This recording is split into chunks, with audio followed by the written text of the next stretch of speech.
Om Swastiastu, jadi pada video kali ini saya akan melakukan presentasi dengan mata kuliah Sistem Informasi Enterprise, topik bahasan implementasi CRM dan Business Intelligence.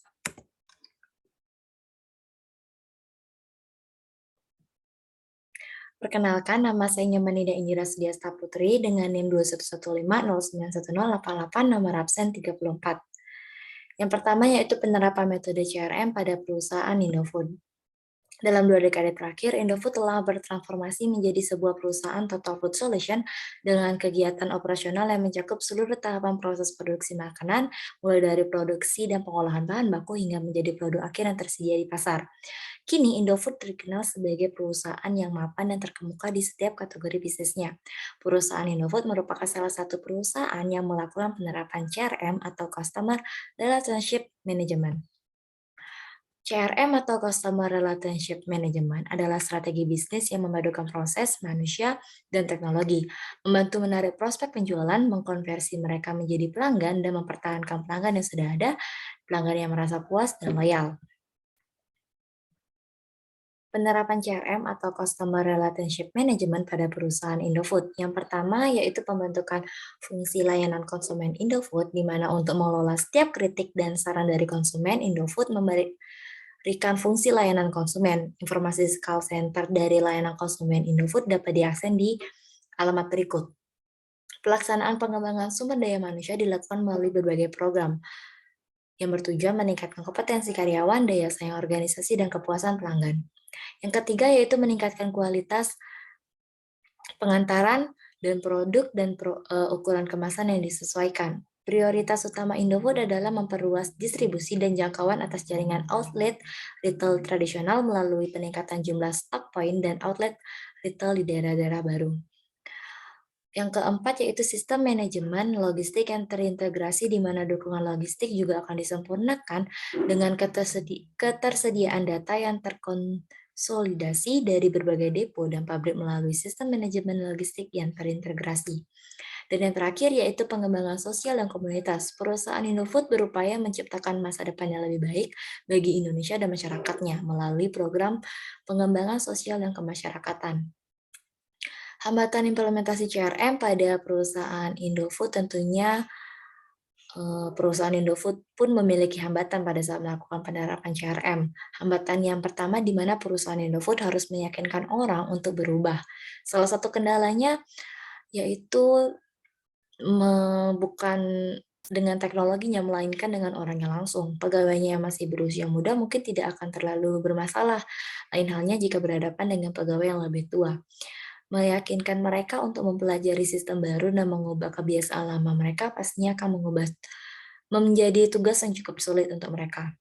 Jadi, menurut survei yang dilakukan oleh Forrester dan Customer Think, hampir 2 dari 5 responden mengatakan bahwa kendala utama dalam penggunaan CRM adalah dari orangnya langsung, mulai dari lambatnya adaptasi pengguna, kurang pelatihan, dan kesulitan untuk menyelaraskan dengan kultur organisasi yang sudah ada. Kendala yang kedua yaitu persetujuan manajemen untuk menerapkan CRM. Tim sales mungkin sudah melihat keuntungan dengan menggunakan metode CRM, tetapi berbeda dengan atasan. Atasan tentu memiliki pertimbangan yang lama untuk menjalankan metode ini. Untuk kendala yang ketiga yaitu waktu dan biaya implementasi CRM. Walaupun CRM dapat mempermudah bisnis, tetapi tentu akan memakan waktu yang tidak sedikit dalam pelaksanaannya. Dibutuhkan waktu bagi seluruh anggota tim untuk beradaptasi dengan metode ini. Selain itu, perlu waktu juga untuk perencanaan perpindahan data dan sebagainya. Ditambah lagi, perusahaan akan mengeluarkan biaya tambahan untuk software CRM.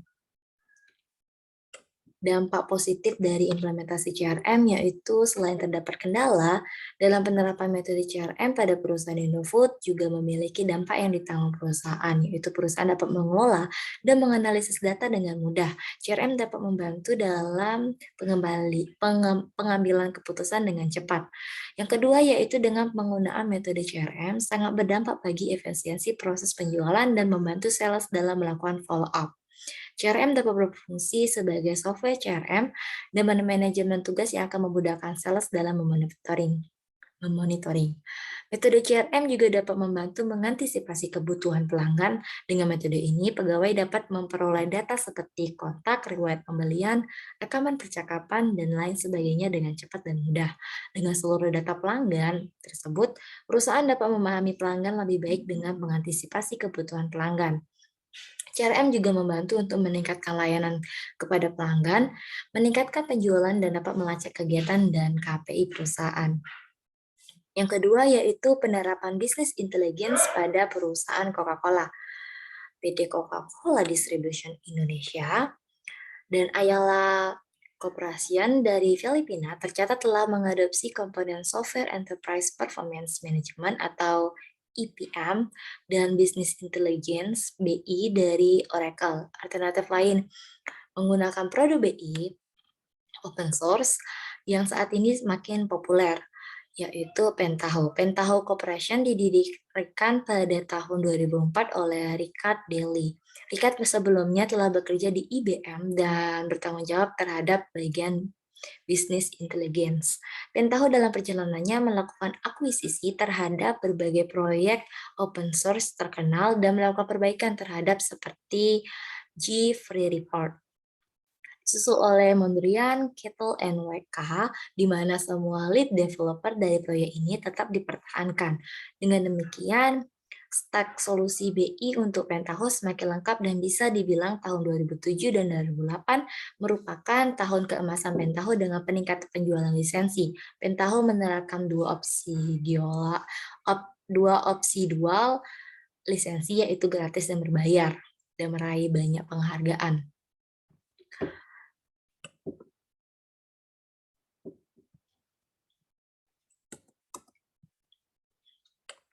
Salah satu keunggulan dari menggunakan business intelligence adalah konsolidasi informasi dengan business intelligence dijalankan di dalam perusahaan. Data akan diolah dalam satu platform dan disebarkan dalam bentuk informasi yang berguna atau meaningful ke seluruh organisasi. Dengan ketiadaan information asimetri, kolaborasi dan konsolidasi di dalam perusahaan dapat diperkuat. Dengan konsolidasi, maka dapat dimungkinkan pembuatan cross-functional dan corporate-wide reports, meskipun harus diakui benefit ini juga mampu disediakan oleh software. Sifat BI yang lain yang tidak dimiliki oleh ERP adalah dalam hal kecepatan atau responsiveness. Misalnya pada perhitungan service level sebagai salah satu key performance indicator atau KPI, fungsi BI akan memberikan peringatan kepada user sebelum batas bawah dalam service level atau lower limit terlampaui. Akibatnya masalah bisa ditangani sebelum benar-benar muncul ke permukaan. Salah satu contoh Pet responsiveness di industri kesehatan, penggunaan BI berjasa mencegah penyebaran suatu penyakit atau wabah secara luas atau outbreak. Nama-nama vendor BI memang masih asing di Indonesia. Terima kasih atas kesempatan yang telah diberikan. Terima kasih juga terhadap perhatian yang telah diberikan. Akhir kata saya ucapkan terima kasih. Om Santi Santi Santi Santi Om.